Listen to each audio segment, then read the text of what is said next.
Drop any integer into the Collatz map, and eventually the sequence snaps shut into a single rigid trap. It falls into a cycle and never escapes. The rules of that trajectory are famously simple. If a number is even, divide it by 2. If it is odd, multiply by 3 and add 1. Follow these steps long enough, and every number tested so far descends into the exact same trivial cycle, 4 to 2 to 1. For decades, attempts to rule out the existence of other, larger cycles have relied on calculating transcendental bounds. Mathematicians looked for limits on the maximum possible size of a loop based on sequence density. But we can abandon scale limits entirely.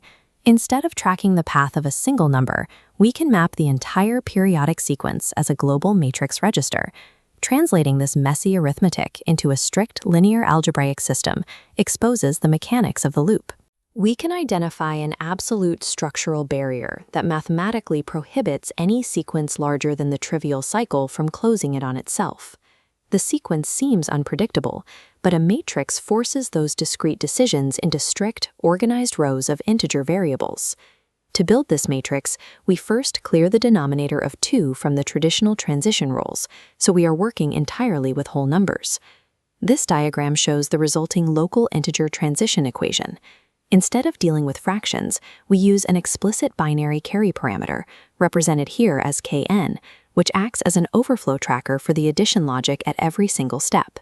When we collect these sequential, local rules for a finite path of length L, we get a global linear system. We now have a unified mathematical object that describes the entire sequence at once. This main loop operator matrix can be broken down into 2 distinct components: a strictly lower triangular causal matrix that tracks the historical arithmetic, and a rank 1 perturbation that handles the periodic wraparound at the very end of the cycle. This decomposition formally separates the forward-moving physical register of the sequence from the specific constraint of cycle closure. It isolates the journey from the destination.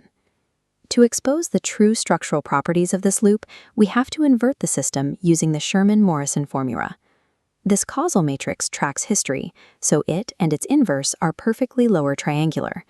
Applying the adjoint transpose flips path elements to the superdiagonal space, making it strictly upper triangular. Here, the structure forces every bottom row entry to 0, leaving a single 1 at the end. This extraction cleanly decouples the terminal boundary coordinate from the rest of the global system.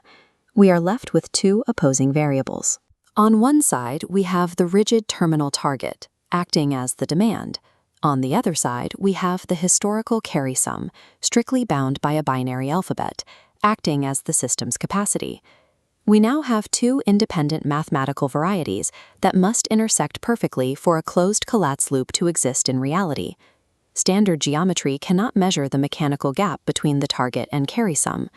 We project the system through a specialized metric into two-adic integers. This metric evaluates the system not by the size of the numbers, but by their core architecture. Two-adic valuation measures the strict power of 2 divisibility of a number. 24 factors into 2 cubed times 3, so its valuation is that exponent, 3. Highly even numbers, like 16, have high valuations. Odd numbers lack powers of 2, making their valuation strictly 0. If the historical carry sum is going to successfully meet the terminal target to close a sequence, their two-adic valuations must match exactly. The two-adic valuation exposes the internal divisibility required to bridge the gap between the carry register and the loop boundary. We can now evaluate our 2 variables. Theorem 1 dictates that the terminal target inherently scales with an index of 2 to the power of L-1. This dual-axis graph maps the system's demands. Because the terminal equation relies on an odd base integer, its two-adic valuation is strictly bounded from below by the total loop length. The demand grows linearly. Theorem 2 evaluates the historical carry sum. Discrete binary choices only generate bit overflows up to the base 2 capacity of the terms added. This forces a strict logarithmic upper bound on the system's capacity. Notice the divergence. The target requires linear scaling divisibility, while the carry register is restricted by a logarithmic limit. For any large sequence, the binary carry register simply lacks the algorithmic capacity to satisfy the strict power of 2 divisibility demanded by cycle closure. But could modular arithmetic bridge this gap? What happens if we evaluate the entire system globally over the finite ring? Here is the global congruence equation. The The global Diophantine loop denominator, represented as d, is the absolute difference between 2 to the power of L and 3 to the power of R. Because d is always the difference between an even power and an odd power, the result is mathematically guaranteed to be an odd number. When we apply our two-adic metric, the implications are immediate.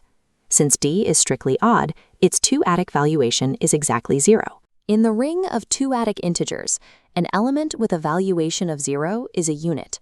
That means adding any multiples of d to balance the equation cannot alter the two-adic filtration. Reducing the system modulo d offers no mathematical escape route. The gap between the target's demand and the register's capacity remains rigidly fixed. The framework's accuracy depends on its ability to permit the trivial cycle while barring all others. This table compares the outcomes based on loop length. For a loop length of exactly 3, the terminal target demand is 2. The historical capacity is 1.